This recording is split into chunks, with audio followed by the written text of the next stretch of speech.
Hi, my name is Mike, and today I wanted to talk about one of the most important subjects that comes up with my students again and again, and that is how to deal with test anxiety. One of the biggest things that my students don't really understand about their brains is that they're not really in control.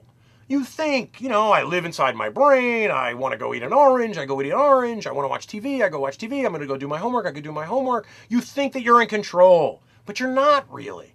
I mean, if you are in control, then don't think about pink elephants riding on unicycles in the circus. You can't help it. The image just pops right into your mind. For all your efforts to not think about it, your brain does what it wants. And oftentimes you just follow along.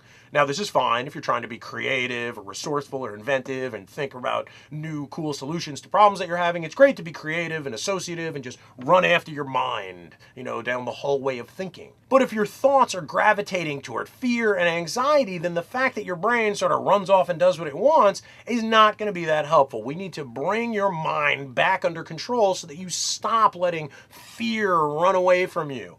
Typically what happens with my students is they're sitting at the test and they start to have a negative thought.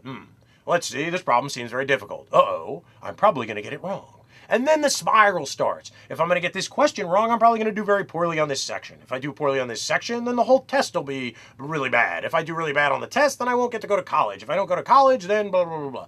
So this whole negative spiral starts all because of one question that looked very intimidating.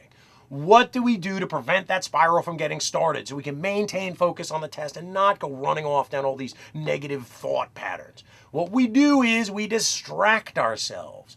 A lot of students think, I am afraid, I am anxious. I will master my fear through sheer force of willpower. I will control my own brain.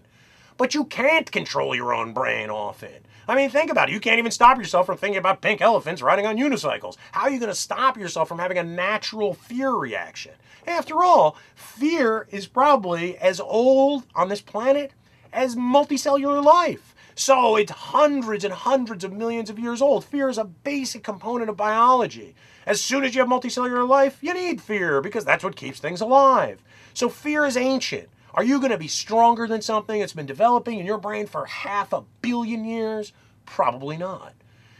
In the same way that if you stood up in front of a group of unruly kindergartners and they were all doing whatever they wanted, throwing papers and hitting each other and writing on the walls with crayons and stuff like that, if you stood up in front of that group of kindergartners and you tried to assert control over that class by yelling at each kid, you sit down and you stop doing that, and they're probably not even going to listen to you. Or maybe the first kid will listen to you and the other kids will go even crazier. What would be a better approach? Would be to, instead of trying to command them through sheer force of will, you want to distract them.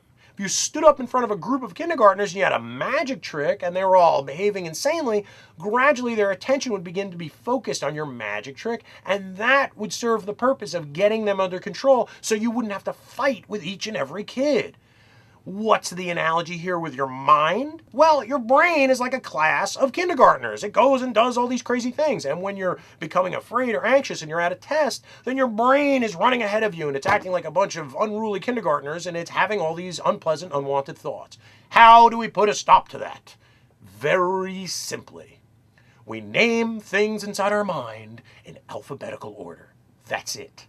Start with A. Don't start with A. Start with any letter you want. It doesn't matter. If I'm feeling anxiety, if I'm feeling fear in a situation, I immediately start naming things in alphabetical order. Apples, bananas, cherries, donuts, and so on. And yes, I always say apples, bananas, cherries, donuts. Okay, fine. But once we get past that first group and I have to actually think about each one, it's so distracting and it's so involving because you have to figure out what the next thing is going to be in your little alphabetical list. It could be anything. You want to name girls' names, boys' names, doesn't matter. Names of bands you like, names of albums, names of movies, names of movie stars, names of places that you've been. It makes no difference.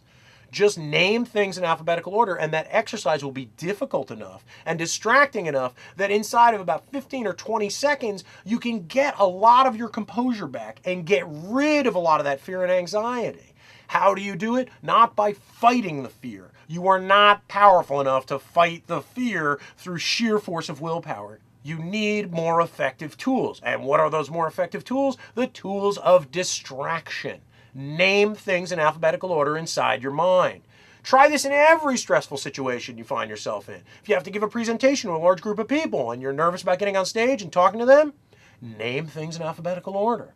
If you're nervous about asking someone for permission to do something, or you're nervous that your presentation won't go well, or you're anxious because you think you might not, win some competition, whatever it is, when you're in that stressful situation, start naming things in your mind in alphabetical order. I like to do no repeats, which means if I've gone through the alphabet once, the second time through, I don't repeat anything I said the first time.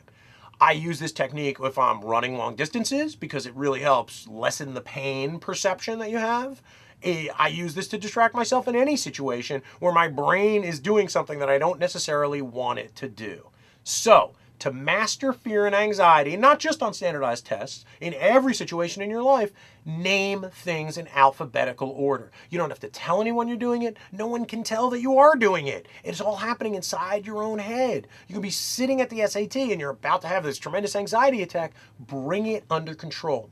Name something that starts with an A. Name something that starts with a B. Name something that starts with a C, and so on. And pretty soon your brain is rolling along on this new project.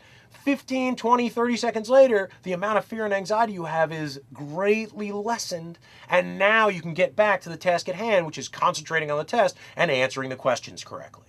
So, whenever you're in a situation where you're feeling a lot of stress, pressure, anxiety, fear, name things in alphabetical order. It's super powerful and it works in a wide variety of different situations.